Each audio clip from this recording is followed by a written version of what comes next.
ሰላም የጠለስ ሚዲያ ቤተሰቦች እንዴት ናችሁ? ደህና ናችሁ ወይ? ይህ በጠለስ ሚዲያ ባሳይ ደርቤ የሚቀርበው የሰኔ 7 ቀን 2018 ዓ.ም የዘወትር ዝግጅታችን ነው።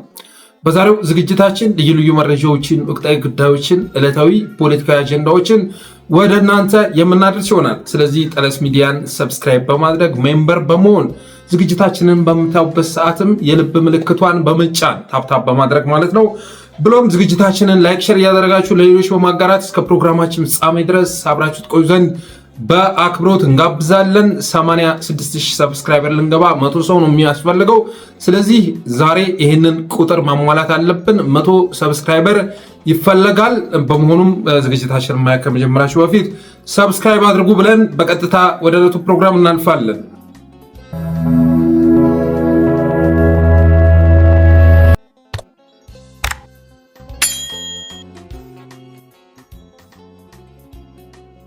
የመጀመሪያው ርዕሳችን አርበኛ ዘመነ ካሴን ይመለከታል። በራስ አርበኛ ዘመነ ካሴ ላይ ከባድ የሆነ ዘመቻ ተከፍቷል። የተለያዩ ኃይሎች ዘመቻ ከፍተዋል። ስለዚህ መልስ መስጠት ያስፈልጋል ብለን በማመናችን የተነሳ የመጀመሪያው ርዕስ አርበኛ ዘመነ ካሴን ማድረግ ወደድን። አርበኛ ዘመነ ካሴ ከማንም በፊት ወያኔን የታገለ ኤርትራ በረሃ ድረስ በመግባት በወቅቱ በነበረው ርዕዮት ማለት ነው ኢትዮጵያዊነትን ተከትሎ ኢትዮጵያዊነትን የሚያቀነቅኑ ኃይሎችን ተከትሎ ወያኔን ለመታገል ኤርትራ በረሃ የገባ ዛሬ ወያኔ ተሸካሚነት ሊወነጅሉት ይፈልጋሉ አንዳንዶቹ። ትናንትና የወያኔ ደህንነት የነበሩ ወያኔ ያዘዘቻቸውን ብቻ አይደለም ያላዘዘችውን ጭምር ተግባራዊ በማድረግ የወንድሞቻቸውን ጥፍር ሲነቅሉ የነበሩ ጉዶች ዛሬ እሱ ላይ ዘመቻ ከፍተዋል አሉ እኮ ምስክርነት የሚሰጡ አሉ። ትናንትና የወያኔ ደህንነቱ ናችሁ በጥፊ ስጠፈጥፏቸው የነበሩ ኃይሎች ዛሬም ድረስ አሉ እና ትናንት ወያኔን አዝለው ሲያገለግሉ የነበሩ ዛሬ ለብልጽግና በመገረል ላይ የሚገኙ ሁሉ የወያኔ ተሸካሚ ወያኔን ወደ ስልጣን መላሽ አድርገው ስሙን ሊያነሱ ትፈልጋሉ። ግን ዘመነ ካሴ የሚታወቀው ደግሞ ከማንም በፊት ወያኔን በመታገል ነው። ከማንም በፊት ወያኔን በማወቅ ነው የሚታገለው። ሌላው በተባ አንደበቱ የአማራን ወጣት ያነቃ ተብሎ ሊገለጽ የሚችል ነው። በአርበኛ ዘመነ ካሴ ልክ የአማራን ወጣት ያነቃ ነበረ ማለት አይቻልም። ወጣቱና ህዝቡን በመንቃቱም በተደጋጋሚ የታሰረ የአማራ አይከን ነው። አማራ በህወሓት ሲወረር በሞጣ በኩል ወደ ወሎ በመሻገር የአማራ አንገቱ አንድ መሆኑን ያበሰረ ያኔ በወያኔ ወረራ ጊዜ በህወሓት ወረራ ጊዜ በሞጣ በኩል ወደ ወሎ በመሻገር የአማራ አንገቱ አንድ መሆኑን ያበሰረ ያሳምነውን ህልም በልቡ ያኖረ እና በስሙ የሚምል ትውልድ የፈጠረ ብዬ ገልጸዋለሁ። ያሳምነውን ህልም በልቡ ያኖረ። ለዛም ነው አሁን አንዳንዶች ከትናንት አሳምነውን ገለው አስከሬኑን የገተቱ ዛሬም በቅድሚያ ማንም መግደል ትፈልጋላችሁ ተብለው ቢጠየቁ አርበኛ ዘመነ ካሴን ነው የሚሉት። ለምን? በስሙ የሚምል ትውልድ የፈጠረ በመሆኑ የተነሳ በስሙ ሞትን የሚሻገሩ አንዳንድ እድለኛ ግለሰቦች ይፈጠራሉ፣ ጀግኖች ይፈጠራሉ። ልክ እናሳምነው ጽጌ ማለት ነው። በተመሳሳይ መልኩ አርበኛ ዘመነ ካሴ ሞትን የሚሻገርና በስሙ የሚምል ትውልድ መፍጠር የቻለ ነው ብዬ አምናለሁ። ሞትን የተሻገረ ስም መትከል ከቻሉ እድለኛ ጀግኖች መካከል አንዱ ነው። ሌላው አማራን የህልውና አደጋ ውስጥ ያስገባ ኃይል ወደ ስልጣን መምጣቱን ተረድቶ ጸረ ኦህዴድ ትግልን ያስጀመረ ተብሎ ሊገለጽ የሚችል ነው። ጸረ ኦህዴድ ትግልን የፋኖን አብዮት ካስጀመሩ ጀግኖች መካከል በቀዳሚነት ስሙ የሚጠራ ነው። ምን ጸረ ኦህዴድ ብቻ ጸረ ኢዜማም ጭምር የአማራን ኪስ ሲያልብ የነበረ በአማራ ህይወት እየታገለ በአማራ ድምፅ እየተንቀሳቀሰ በአማራ ገንዘብ እየተንቀሳቀሰ ግን ጸረ ሰሜን አብዮት ሲያቀነቅን የነበረውን ሐሳዊ ኢትዮጵያዊ አሳፍሮ እና ጭምብሎን አስጥሎ ከብልጽግና ስር እንዲርመጠመጥ ያደረገው አርበኛ ዘመነ ካሴ ነው አይደለም? ብርሃኑ ነጋ ሌሎቹም ከዛ በፊት አማራ ምድር ላይ የነበራቸው ቅቡልነት የሚታወቅ ነው።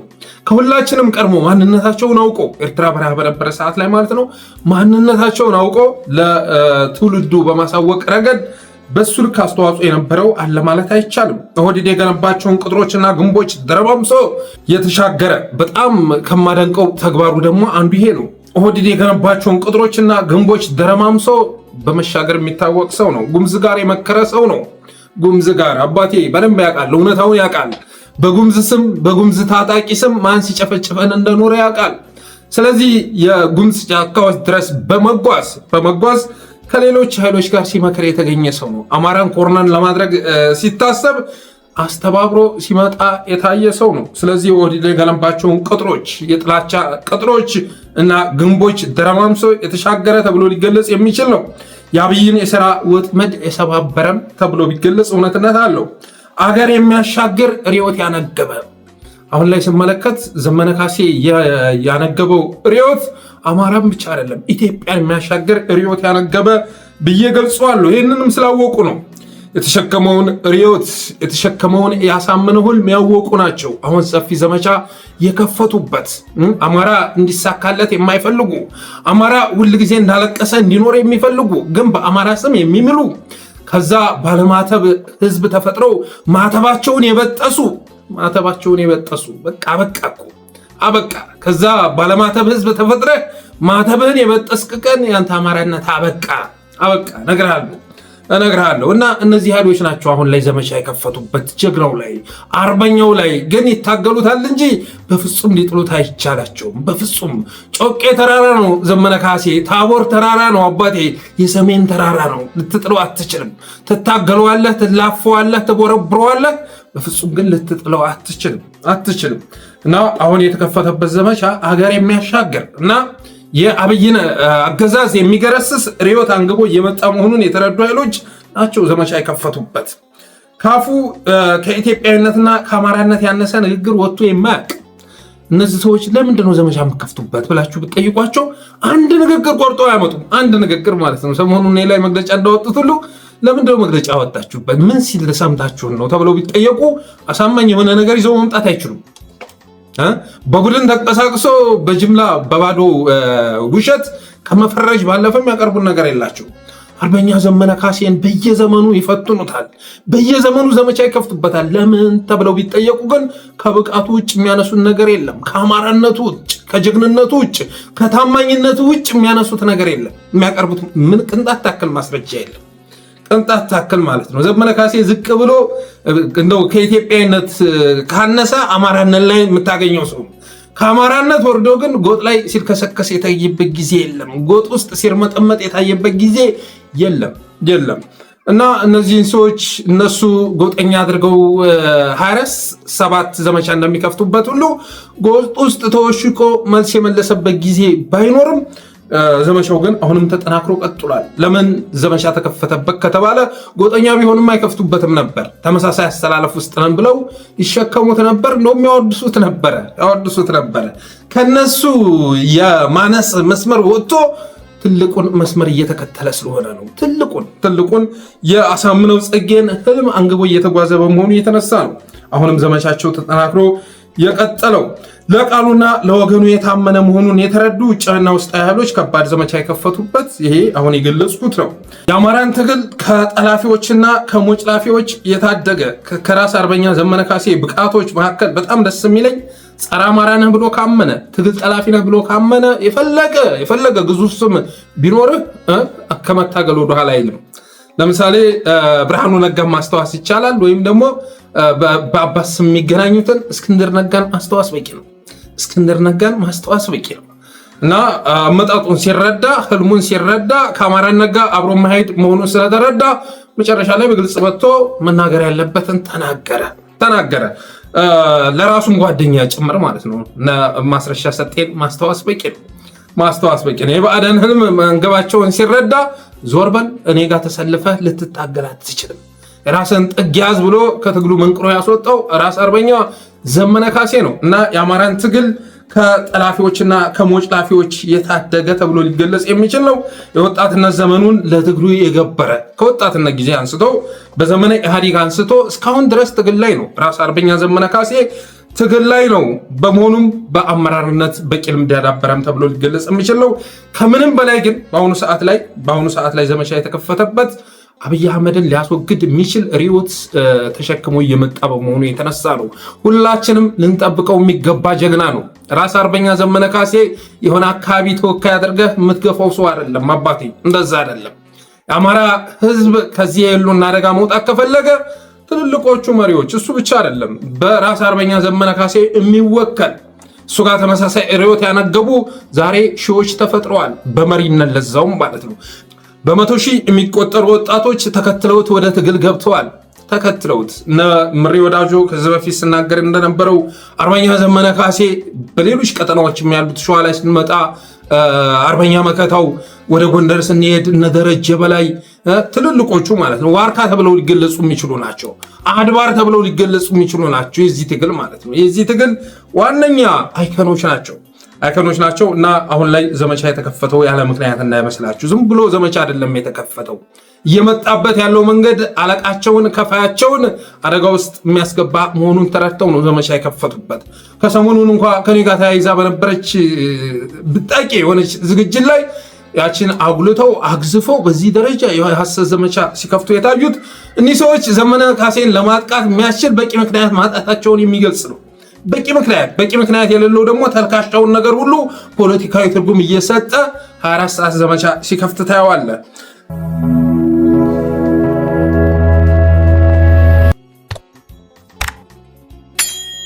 ሁለተኛው ርዕሳችን ትውልዱን ይመለከታል። አንዳንዶች ትውልዱን በአግባቡ አልተረዱትም ብዬ አሰብኩ።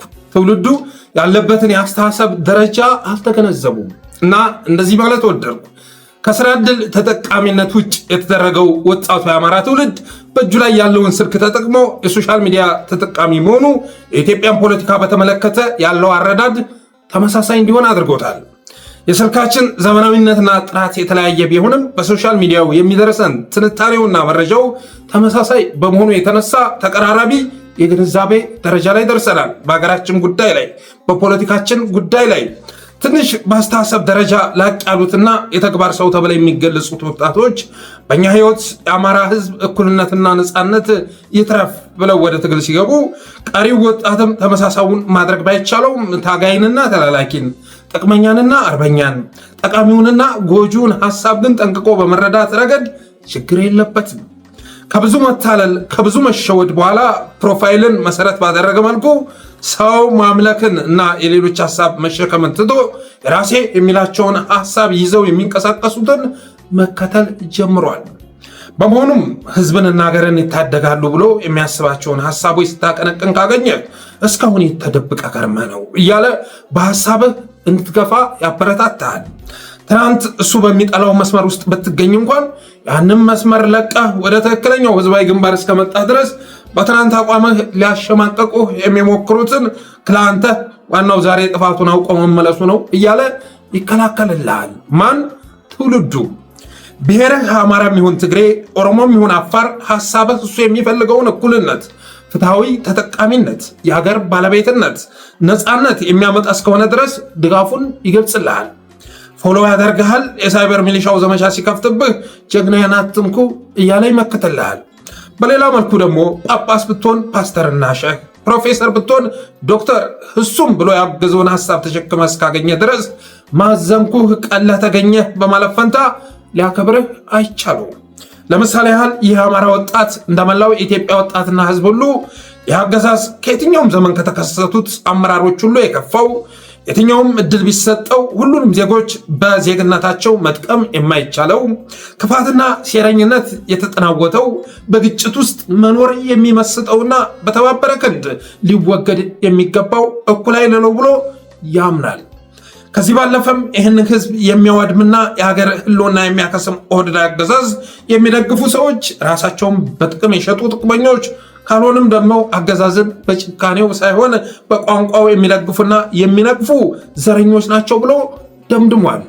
በመሆኑም ጤፍ የሚቆላ አንደበት ካልሆነም ደግሞ ከአማካይ ሰው ከፍ ያለ የአስተሳሰብ ልህቀት ያለ ሰው ብትሆን እንኳን ከልቡ አውጥቶ የወረወረውን መሪ ወደ ልቡ ልትመልስ የምትጋጋጥ ሰው ሆነህ ከተከሰትክ የሹፈት ሳቅ ከሳቀብህ በኋላ የሚጠይቅህ የመጀመሪያው ጥያቄ ስንት ተከፍሎ ነው የሚል ነው።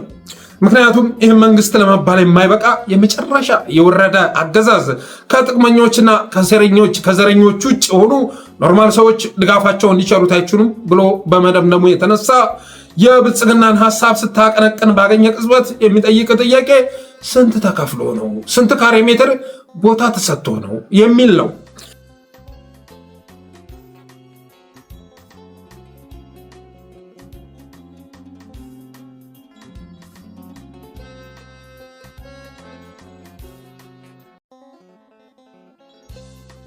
ከዚያ በደጉ ዘመን ያፈራው ሚሊዮን ተከታይ ቢኖርህ እንኳን ቀጣሪ አካል የሚፈልገውን ሐሳብ በለጠፍክ ወይም በተናገርክ ቁጥር የሚያጋጥምህ ተቃውሞና ትችት ብቻ ይሆናል። እናም ያንን ትችት ተቀብለህ በመመለስ ፈንታ መንጋ ወደደኝ አልወደደኝ እያልክ እልክ የምትጋባ ከሆነ ተቃውሞና ትችቱን እርግፍ አድርገው ይተውትና የራስህን ፖስት ላይክ እንድታደርግ ያደርጉሃል። እንደ ዳንኤል ክብረት ከሰባኪነት ተራራ አውርደው ተረቱም ወሬውም የጠፋው ብላኔ ሰው ያደርጉሃል።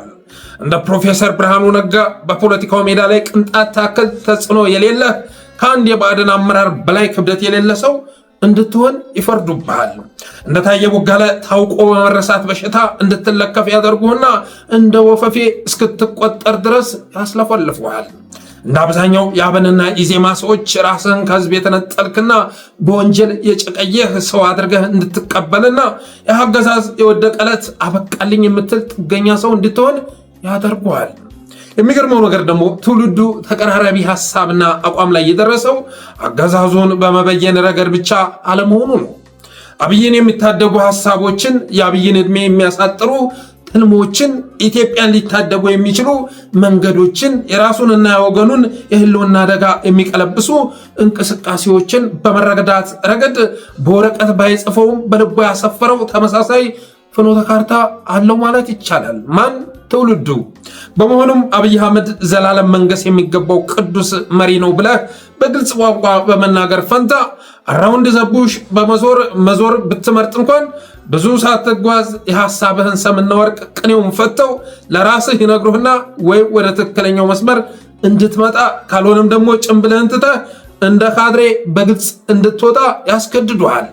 ለምሳሌ ያህል በሐዲስ ዓለማየሁ ብዕር ጽፈህ በወጋየሁ ንጋቱ ድምፅና በሚስረቀረቅ ዋሽንት ተርከህ ኢህአዴግን ክፉነት ልትነግረው ብትሞክር እንኳን የምታገኘው መልስ ከብልጽግና ዘመን ጋር መወታተር አይችልም የሚል ነው። እናም ይህን ሐሳብ በመቀበል ፈንታ ያኛው ዘመን መጥፎ መሆኑን ለማስረዳት የምትጋጋጥ ከሆነ ግን እንደ ግለሰብ ነው እንደ ህዝብ ጥሩ ሆኖ የታየህ? እንደ ህዝብ ከሆነ አንተ የምትወቅሰው ዘመን እንደናፈቅን ማን በነገረህ ትባላለህ። ከሰላም አንጻር፣ ከስራ ዕድል ፈጠራ አንጻር፣ ከፕሮጀክት ፕራዮሪቲ አንጻር እና አጠቃላይ በዲፕሎማሲው በኢኮኖሚና በፖለቲካው ያኛው ዘመን የተሻለ መሆኑን ያስረዱሃል። ይህም መቀበል ካልቻልክ ግን ብልጽግሃል በሚል የጋራ ድምዳሜ መልካም የመብላት ዘመን እንዲሆንልህ ተመኝተው በብልጽግና የሳይበር ሚሊሻ ላይክና ኮሜንት የሚሰፈርልህ ሰው እንድትሆን ያደርጉሃል። በሌላ መልኩ ደግሞ የኢትዮጵያ ፖለቲካ መልኩንና ጸባውን በለዋወጠ ቁጥር የዚህ ትውልድ ማስተሳሰብ አብሮ ይለዋወጣል። የአገዛዙን አካሄድ እያየ የራሱን አካሄድ ያስተካክላል። የኦህዴድን ቀጣይ እቅድ እያሰላሰለ ያንን የኦህዴድ እቅድ የሚያከሽፍ የራሱን እቅድ በጭንቅላቱ ይነድፋል። በዚህም የተነሳ ለምሳሌ ያህል ትውልዱ አብይ አህመድ ራሱን ማትረፍ እስካስቻለው ድረስ የትኛውንም ኢሞራላዊና ኢሰብአዊ ድርጊት እንዲሁም ህግጋት ከመፈጸም ወደኋላ እንደማይል በማወቁ የተነሳ እሱን ወክለው የሚታገሉ ወንድሞቹ በተወሰነ መልኩም ቢሆን በጨዋታው ህግ እንዲመሩ ላላ ያለ የትግል ስነ ምህዳር ፈቅዶላቸዋል። ለምሳሌ ያህል አብይ የኤሚሬትስ ቅጥረኛ ሆኖ ኢትዮጵያን ብቻ ሳይሆን ሱዳንን እንደሚያተራምስ ህልውናውን ማትረፍና ጠላቴ የሚለውን ህዝብ ማሸነፍ እስካስቻለው ድረስ ከየትኛውም ውጭ ኃይል ጋር ከመስራት እንደማይመለስ፣ አማራም መንበርከክ ከቻለ ሌላ የውድመት ህልም አንግቦ ወደ ትግራይና ኤርትራ እንደሚገሰግስ በመረዳቱ የተነሳ ይህ አማራ ትውልድ ለሱ ሊታገሉ የወጡ ወንድሞቹ ከሀገራዊ ኃይሎች ጋር ብቻ ሳይሆን ከቀጠናው ኃይሎች ጋር እንዲሰሩ ይሁንታውን ችሯቸዋል። ብልጽግና ያልተረዳውና ሊረዳው የማይፈልገው ሀቅ ይሄ ነው። እሱ የኤሚሬትስ ቅጥረኛ ሆኖ ትናንትና የሌላ የጎረቤት ሀገራትን ጦር ብቻ እየመራ ይዞ መጥቶ የራሱን ሀገር ሲያስወድም ትውልዱ ተመልክቷል። አብይ አህመድ በየትኛውም ሞራላዊ ህግ፣ በየትኛውም ሃይማኖታዊ ህግ የማይመራ መሪ መሆኑን ትውልዱ ተረድቷል። ስልጣኑን ለማትረፍ እስካስቻለው ድረስ ከየትኛው ምድራዊ ኃይል ጋር ከመተባበር ወደኋላ እንደማይል ትውልዱ ተረድቷል። ስለዚህ አብይን የጨዋታ ህግ በመቀበል ለሱ ሊታገሉ ወደ ትግል ሜዳ የገቡ ወንድሞቹም ቀለል ያለ ስነ ምህዳር ፈጥሮላቸዋል። ከየትኛውም የቀጠናው ኃይል ጋር ተባብረው ይህን አገዛዝ እንዲያስወግዱ ይሁንታውን ችሯቸዋል። ይህም በሚገርም ፍጥነት አገር እያፈረሰና ደም እያፈሰሰ የሚገኝ አገዛዝ ለማስወገድ ታስቦ የሚፈጠር ትብብር ሁሉ ቅዱስ ነው የሚል ድምዳሜ ላይ ደርሷል ትውልዱ። ለተለያዩ ግዙፍ ፕሮጀክቶች ሲውል የነበረን የካፒታል በጀት ሁሉ ለጦርነትና ለጥይት የሚያውል አረመኔ በፍጥነት ለማስወገድ ከተቻለ ሌሎቹን ያካተተ ካልተቻለ ደግሞ በጋራ የመውደም አደጋ የተጋረጠባቸውን የትግራይና የአማራ ኃይሎችን ያጣመረ ግንባር መመስረት አለበት ብሎ ከወሰነ ቆይቷል። ይህ ውሳኔ ደግሞ በስሜት ሳይሆን በማለቂያ የለሽ የመከራ ህይወት በዕለት ከዕለት ኑረትና በሂደት የደረሰበት የጋራ ድምዳሜ በመሆኑ የተነሳ ከህወሓት ጋር ትብብር እንዴት ይታሰባል የሚል ተቃውሞ ይዘህ ስትመጣ እንዳንተ ከወደድ ጋር ካልሆነ ችግር የለውም የሚል ህዝባዊ ተቃውሞ ያጋጥመሃል። ኖ የኔ ሐሳብ እኮ ፋኖ መተባበር የለበትም የሚል ሳይሆን ከኦነግና ከህወሓት ጋር መሆን የለበትም የሚል ነው ብለህ ለማለስለስ ስትሞክር ሂድና ትግራይ ወይም ኦሮሚያ ገብተህ ከፋኖ ጋር ተቀራራቢ አቋም ያለው ኃይል አደራጅተህ አምጣ።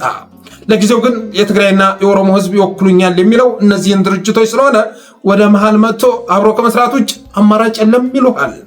ይልቅ ሁሉንም ወደ መሃል የሚያመጣ ሐሳብ ካለህ ሐሳብ አዋጣ በማለት ይጠይቁሃል። ህወሓት እኮ ተገንጣይ ድርጅት ነው ስትላቸው ህወሓት እንደዚህ አይነት አቋም በያዘበት ሁኔታ አፋብን አብሮ ሊሰራ እንደማይችል ስለሚያውቁ አሁን ትግራይ ከኢትዮጵያና ከፌዴራል መንግስቱ ጋር ናት ወይ በማለት ይጠይቁሃል። የትግራይን አብሮነት የሚያሳስብ ከሆነ ፊልድ ማርሻሉ ጡርግ በሉ በማለት ሲናገር የት ከርመህ ነው ዛሬ አገር የሚታደግ ትብብር መፈጠሩን ስትሰማ የመጣው በማለት ያፋጥጡሃል። ፋኖ ብቻውን ቀጥ ብሎ ታግሎ ህወሓትንና መንግስትን ጥሎ 4 ኪሎ ይገባል ብለህ ለማሳመን ስትሞክር ከዚህ ሐሳብ ውስጥ ያለው ዓላማ ህዝብን ከህልውና አደጋ ማትረፍ ሳይሆን በጭንቅ ውስጥ የሚገኘውን አገዛዝ ማትረፍ ነው በማለት እቅጩን ይነግሩሃል። ያን ጊዜም ያለ ብቸኛ አማራጭ ዙሪያ ጥምጥም መዞሩን ትተህ መሽከርከሩን ትተህ ፋኖ የጣልነውን ስርዓት አዝሎ የሚያመጣ ከሆነ ከመንግስት ጎን ተሰልፌ እታገለዋለሁ እያሉ መሸለል ይሆናል። አለፍ ሲልም የቀድሞ ሙግትህን ረስተህ መንግስት ይህን የአማጽያን ትብብር ችላ በማለፍ ፈንታ ወይ ከህወሓት ጋር ካልሆነም ደግሞ ከኤርትራ ጋር በመታረቅ ጥምረቱን ማፍረስ ይገባዋል እያልክ ለፋኖ የከለከልከውን ከህወሓት ጋር አብሮ የመስራት ጉዳይ ለአገዛዙ ስትፈቅድ እጅ ከፍንጅ ትያዛለህ። ፋኖ ራሱን ችሎ በአራት እግሩ እስኪቆም ድረስ ስለ ትብብር ማለም የለበትም በማለት ፈንታ ጭምብልህን ጥለህና የበዘበዘ ዝናብ አይፈራም ብለህ ትብብር የፈጸሙ አማጽያን ድሮም በማይበርበት የክረምት ወቅት ወደ ዘመቻ አንድነት የመግባት ሐሳብ ስላላቸው መንግስታችን በኤኒ ሚንስ ይህን ጥምረት ማፍረስና ክረምቱን አልፎ ወደ ቀጣይ ዓመት የሚያደርስ እቅድ መንደፍ አለበት እያልክ እቅጩን መናገር ትጀምራለህ። ያን ጊዜም ፋኖ በአራት እግሩ እስኪቆም ድረስ ስለ ትብብር ማለም የለበትም እያልክ እጅግር የሌለው ወሬ ስትዋራ ዓላማህ ጌቶችህን ከጥቃት ከልለህ ክረምቱን ማሳለፍና ደመናው ሲጠፋ ህዝብን በድሮን ማስጨፍጨፍ ነው ብለን ነግረንህ ነበር እኮ እያሉ ሙድ ይዙብሃል። አሁንም እየሆነ ያለው ይሄው ነው። በአንድ ሀገር ውስጥ ከአንድ ሞራል አልባ አምባገነን የመከራ ቀንበር ውስጥ ወድቆ በተማርኩት ሙያ ስራ አግኝቼ ሚስት አግብቼ ልጆች አፍርቼ እያለ በሚያስብበት ዕድሜ ያደገበት የእናትና አባቱ ቤት ለኮሪደር ልማት ሲፈርስ እያየ በአጋች የታገቱ ቤተሰቦቻቸውን ለማስለቀቅ የተጠየቁትን ብር ይዘው ሲሄዱ የተገኙ የታጋች ቤተሰቦች ታገቱ፣ በድሮን ጥቃት ወይም በታጣቂዎች ጥይት ይህን ያህል ንጹሐን ሞቱ እያለ የሚቀጥል መርዶ እያዳመጠ ከሰፈሩ ጋር ሀገሩ ስትፈርስና በተወለደበት ከተማ እንደ መጤ ሲቆጠር ብሎም በዚህ ዓለም ኑሮ ተስፋ ቆርጦ ስለ ሰማያዊ የሚያስብበት ደብሩና መስጂዱ በካድሬዎችና ባረማውያን ሲወረር እያስተዋለ በቁጭት የሚንተከተከው ትውልድ የጋራ ችግሮቹን ለይቶ የጋራ መፍትሄ ላይ ስለደረሰ ከነዚህ መፍትሄዎቹ ጋር የሚጣረስ ሐሳብ ይዘህ እስከመጣ ድረስ የተከበርክ ቄስም ሆነ ኡስታዝ፣ አርበኛም ሆነ ካድሬ፣ አርቲስትም ሆነ ሳይንቲስት የምታገኘው ግብረ መልስ በልጽገሃል የሚል ነው። በሌላ መልኩ ደግሞ ባለፈው ዘመን ታምነህ የከዳ ሰው ብትሆን እንኳን ራስን አጥርተህ እስከመጣ ድረስ በአምነህ እንኳን ድጋፉን አይነፍክህም። ለወሬ ሳይሆን የህልውና አደጋ ልቡ ድረስ ዘልቆ የሚሰማው ትውልድና ህዝብ በመፈጠሩ የተነሳ በትክክለኛው መስመር ላይ እስከተገኘ ድረስ የአቅምህን ጠጠር እንዳትጥል አይከለክልህም። ማን? ትውልዱ።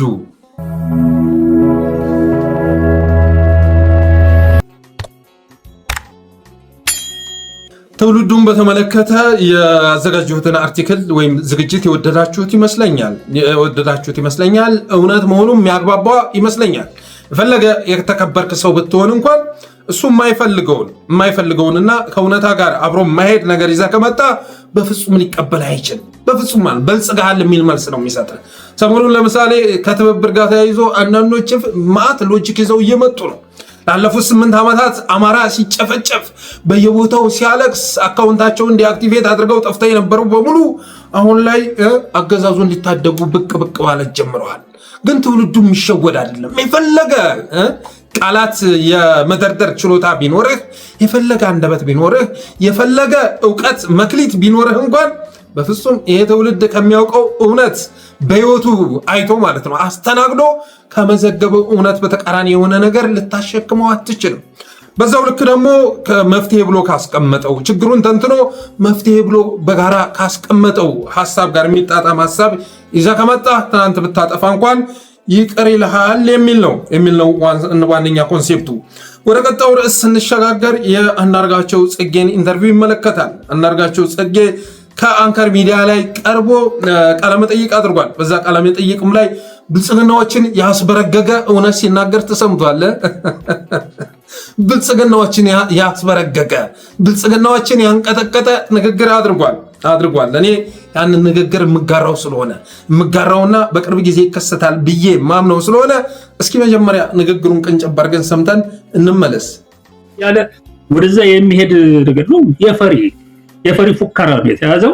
የላቸውም ሁሉ ነገር ተሟጦ አልቆ እየጠበቁ ያለው መቼ ተባብረው መጥተው ምን ያደርጉናል የሚለው ነገር ቁጭ ብለው እየጠበቁ ነው። ያ ደግሞ የማይቀርላቸው ይመስለኛል። እኔ ተባብረው የመጡለታ ያለፈው ጊዜ ከአንተ ጋር ስንነጋገር ነው መሰለኝ አብይ አህመድ 2027 በፈረንጆች አቆጣጠር ስልጣን ላይ አይገኝም ብያለሁ። አሁንም ያባባሌ 6 ወር በኋላ ስልጣን ላይ ከተገኘ እኔ በጣም ነው የምገረመው። ያለው በአጭር ጊዜ ውስጥ ትልልቅ ለውጦች ይታያሉ የሚል እምነት ነው ያለኝ። ትልልቅ ለውጦች እና አሁኑም እርግጠኛ ነኝ ከአብይ ጋር የተባበሩ የተለያዩ አካላት መሄጃቸውን እያስቡ በየት ነው የምናመልጠው፣ እንዴት ነው የምንወጣው፣ ኮንቲንጀንሲ ፕላንስ በሙሉ ያዘጋጀ ይመስለኛል። እንደሰማችሁት ነው እንግዲህ አንዳርጋቸው አንዳንዶች የማይወዱትን ሐሳብ ተናግሯል።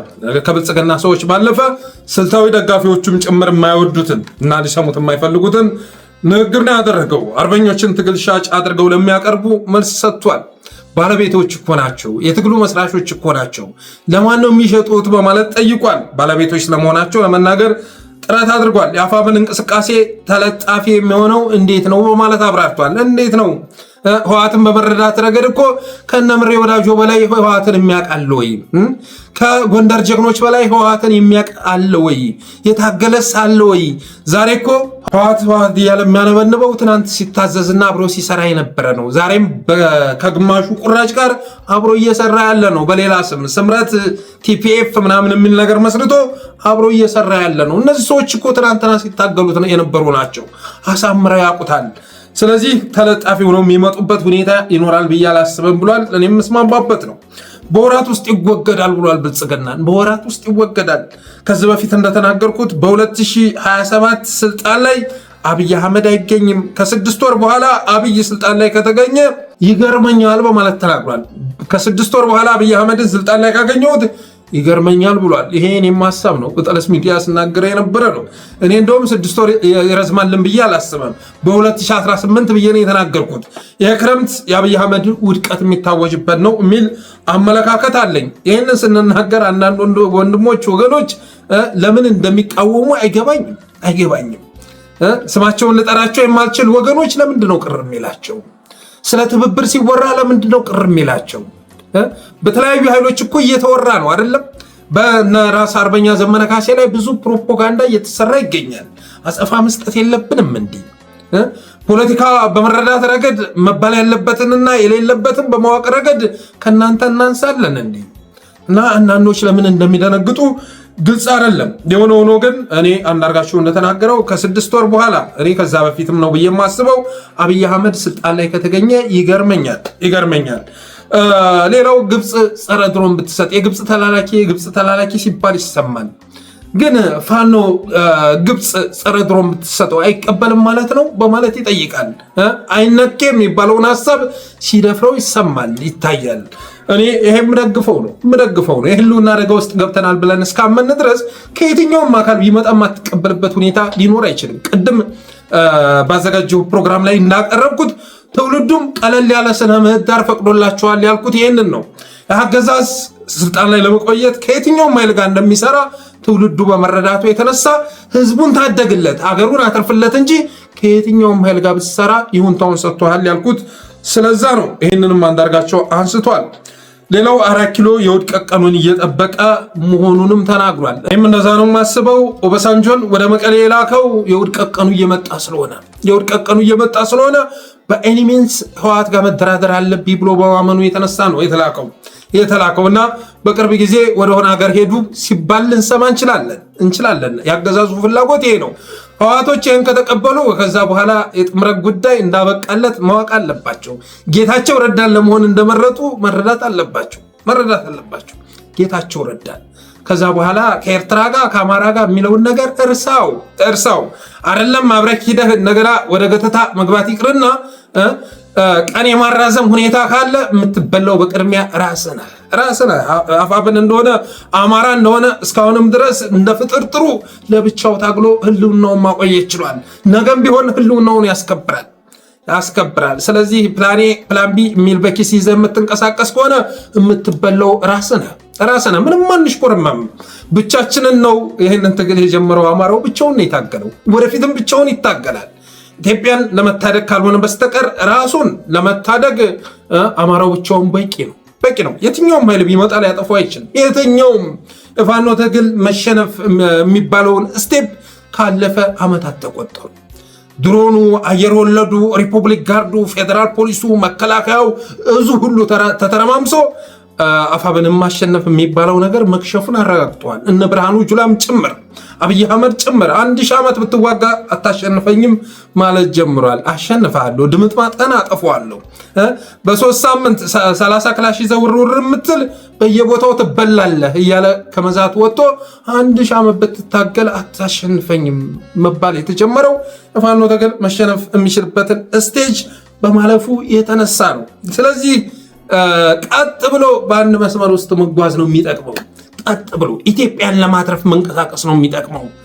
ሁላችንም በነፃነት ማንንቀሳቀስባት ማንኖርባት ሀገር ተፈጥራለች። የጥቂቶች ሀገር ህዝብን እያደህየች እየዘረፈች ሮሌክስ ሰዓት የ26 ሚሊዮን ብር ሰዓት እያሰረች ጥቂቶቹን ብቻ ልጆቼ ብላ የያዘች ሀገር ተፈጥራለች። ለህዝቧ ሲኦል የሆነች ሀገር ተፈጥራለች። ስለዚህ ለሁላችንም ምቹ ባትሆን እንኳን ለሁላችንም ስቃይ ያልሆነች ሀገር መፍጠር እንችላለን ብሎ መንቀሳቀስ ነው የሚጠቅመው። ከዛ ያለፈ ቁማር ራስን የሚያስበላ ነው። አብይ አህመድ ደግሞ በዚህ በኩል ሊመሰገን ይገባል። ሊመሰገን ማለት በአንተ ላይ የቆመሩትን እሱ አጥምዶ ሲይዛቸው ታያለህ። በአንተ ላይ የቆመሩትን ጌታቸው ረዳ በህዝብ ላይ ቆመረ። መጨረሻ ላይ ግን ሴራው ውስጥ ወርቆ የተገኘው ማን ነው? የትግራይ ህዝብ አይደለም፣ ራሱ ነው ወርቆ የተገኘው። የአብን ሰዎች አማራ ላይ ቆመሩ። መጨረሻ ላይ ግን መረብ ውስጥ ገብተው የተገኙት ራሳቸው ናቸው። አማራ ህዝብ አይደለም፣ ራሱ አገዛዙ ነው ገብቶ የተገኘው። ፓርቲ ፖለቲካን ሲገሉት የብረት ፖለቲካ አንሰራራ። የሆነው ይሄ ነው የሆነው። በተረፈ ግን አብይ አህመድ ራሱን ለማትረፍ አሁን የፈለጋችሁትን እሰጣችኋለሁ ብሎ ወደ ፈለጉት ሀገር ለመውሰድ ማቀዱ የሚቀር አይደለም።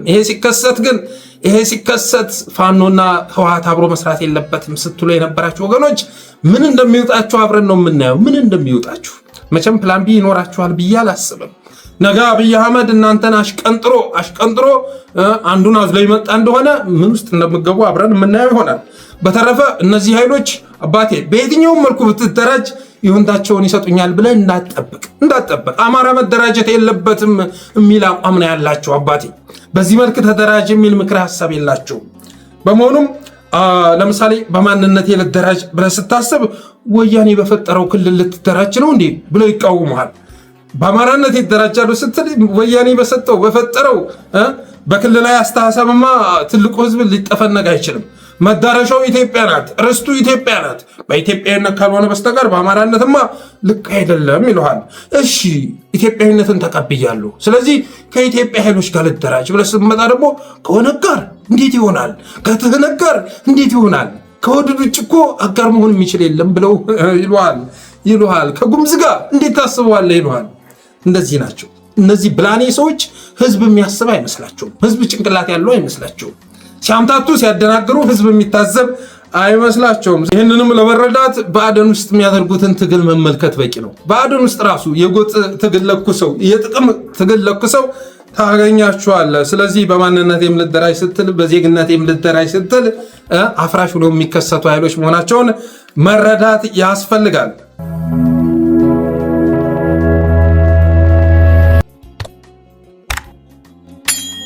ሌላኛው ርዕስ ኢትዮጵያውያን የተሸከሙትን የባርነት ቀንበር ይመለከታል። በተለይ ደግሞ ከኬንያ ጋር ስናወዳደር ኬንያዎች ወደ አደባባይ ወጥተው ተቃውሞዋቸውን የሚገልጹባቸውን ጉዳዮች ኢትዮጵያውያን በጸጥታ በቸልታ የሚያልፎባቸውን ጉዳዮች ስንመለከት በሁለቱ አገራት መካከል ያለው ልዩነት ይገርመናል። ኬንያዋን ነዳጅ ጨመረብን ብለው ወደ አደባባይ ወጥተው ተቃውሞ ሲያስቀንሱ ታያቸዋለህ። የተወሰነች ጭማሪ የተደረገች ተብሎ የአሜሪካ ኳራንታይን ናይሮቢ ላይ ተመሰረተ ብለው ወደ አደባባይ ወጥተው ሲቃወሙም ነበረ። ኢትዮጵያ ከፍተኛ የሆነ የነዳጅ ጭማሪ ተሸክመው ነዳጅ እሱ ወደ ስልጣን ሲመጣ 23 ብር የነበረው ነዳጅ ወደ 167 ብር ያሳደገ አገዛዝ ተሸክመው ግን አጎንብሰው ሲጓዙ ታያቸዋለ። በኢራን ጦርነት ላይ ጦርነቱን መነሻ በማድረግ በአብይ አህመድ ልክ የነዳጅ ጭማሪ ያደረገ አገር አልታየም። የመኪና ግብር ከ7,000 ወደ 40,000 ብር አድጓል። ታርጋ ከ3,000 ወደ 30,000 ብር አድጓል። ሶስተኛ ወገን ከ500 ብር ወደ 4,600። ተሽከርካሪና አሽከርካሪም በተመለከተ ያለውን መረጃ ወደ እናንተ እያደረስኩ ነው። ሶስተኛ ወገን 500 ብር ነበር፣ 4,600 ደርሷል። መንጃ ፍቃድ እድሳት 600 ብር ነበር፣ 1,600 ብር ሆኗል። የጠፋ መንጃ ፍቃድ ከ600 ብር ወደ 5,000 ብር አድጓል። የትራፊክ ቅጣት 100 እና 150 የነበረው 1,500 እና 2,000 ብር ሆኗል። ዛሬ ደግሞ ታርጋ 56,000 ብር አድርጎታል እና አሁን ላይ ግን አሽከርካሪዎች ተቃውሟቸውን እያሰሙ ይገኛሉ። በዛ ከዚህ በላይ መሸከም አልቻልንም። የመኪና ጎማ እንኳን መሸከም የሚችለው የጭነት መጠን አለ፣ ከዛ በላይ ተረገጥን፣ ከዛ በላይ ተሸከምን እያሉ ቅሬታቸውን እየገለጹ ይገኛሉ። ወደፊት ደግሞ ገና ፕሮፐርቲ ታክስ ብሎ የተሽከርካሪ ግብር ብሎ እየመጣ ይገኛል። ይሄ መኪናውን ነጥቆ ከመውሰድ የሚተናነስ አይደለም። በዚህ መንገድ ላይ እየነዳን የምናባክ የብቃት ማረጋገጫ ነው የምትፈልገው? ይህን ቪዲዮ መመልከት አይበቃም ወይ እያሉ መልስ እየሰጡ ይገኛሉ። ብቃት ማረጋገጫ ይለኛል። አሁን እዚህ ውስጥ በአንተ ብቃት ማረጋገጫ ነው የሚሄደው። መንገዱ የቱ እንደሆነ እንኳን ማይታወቅ ብቃት ማረጋገጫ ይለናል እዛ።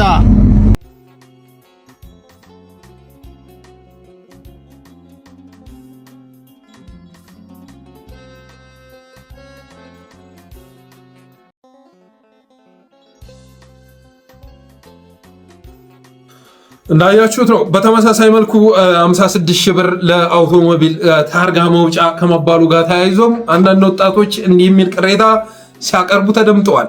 አረ ምንድነው መንግስታችን እንዴ የመኪና ታርጋ 56,000 ብር እቺ መኪና ያትሪ 120,000 ብር ነው የገዛሁት 56,000 ታርጋ ላስቀይር እንዴ?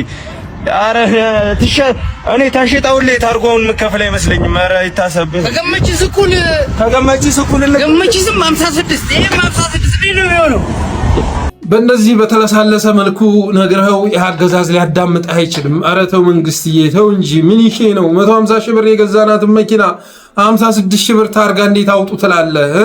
ዛሬ እኮ እንሽጣት ብንል እኮ ያን ያህል ብር አታወጣም።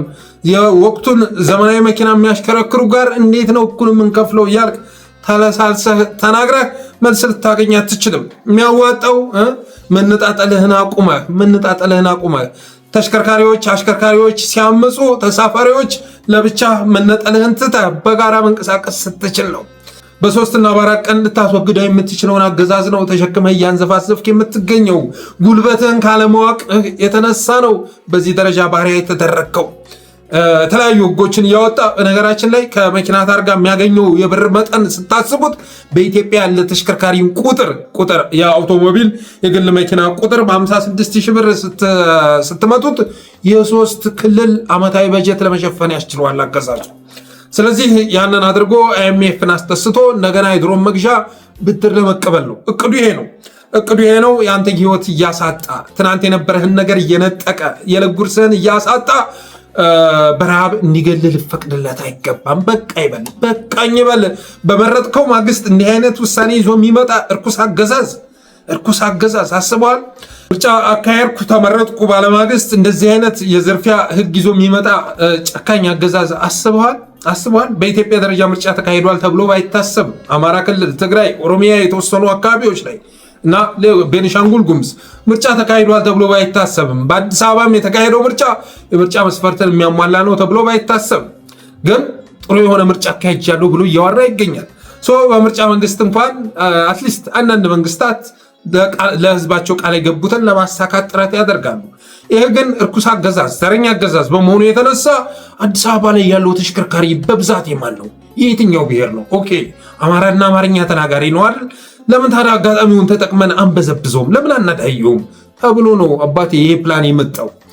በቋንቋ ተለይተ ነው እነማን ናቸው የግል መኪና ያላቸው በብዛት።